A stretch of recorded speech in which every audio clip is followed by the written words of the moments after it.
et moi vous présentons aujourd'hui le projet Les couleurs locales comme ancrage des savoirs inuits. On l'a réalisé à l'École d'architecture de l'Université Laval à Québec, au Canada.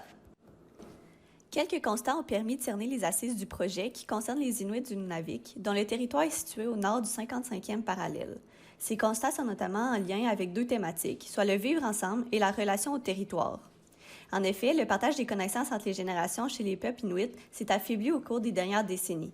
Une distance est créée entre les jeunes et leurs aînés en raison du manque de proximité physique, de l'éducation qui se fait désormais dans les écoles et des nouvelles technologies qui souvent isolent. En parallèle, les jeunes ont un sentiment d'appartenance au territoire de moins en moins fort. Finalement, les effets des changements climatiques rendent l'accès au territoire de plus en plus difficile, tant pour le ressourcement que pour l'accès à la nourriture.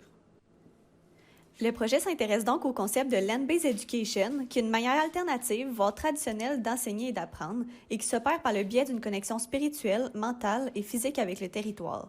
Le Land-Based Education enseigne les manières d'être, de savoir et de faire, puis cette manière de voir l'éducation-là met ainsi de l'avant un retour vers des apprentissages issus du territoire.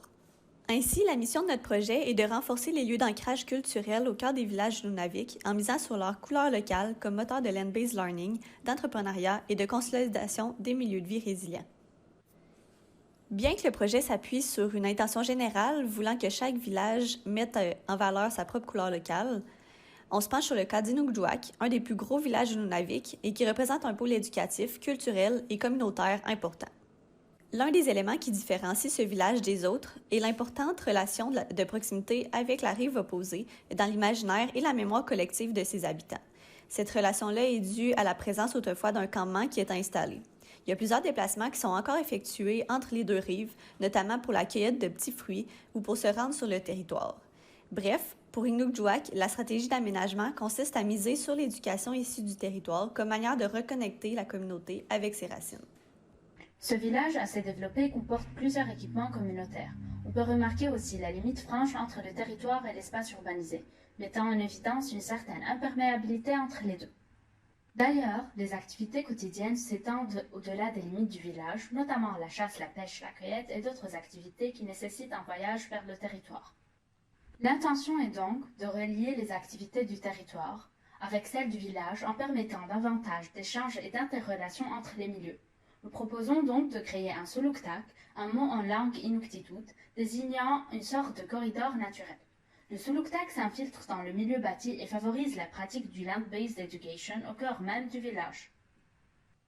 Pour ce faire, nous avons réfléchi à une séquence d'espaces et d'activités culturelles de manière à extérioriser et accueillir les activités de l'école en les associant aux enseignements du territoire. D'ailleurs, des cabines satellites situées à la périphérie de la séquence corridor serviraient de classe extérieure pour les élèves de l'école. Notez que ces cabines évoquent les campements que les Inuits occupent sur le land depuis l'ère nomade. Le projet s'insère dans le cœur d'Inukjuak. Ce secteur est un trait d'union entre l'école, le magasin général appelé Coop, la mairie, le musée et la rive, en misant sur le potentiel de consolidation d'un îlot peu développé mais central. La connexion prenant la forme d'un suluktak est renforcée par des habitations et par un observatoire situé sur la berge afin d'amplifier la relation profonde entre eau et territoire.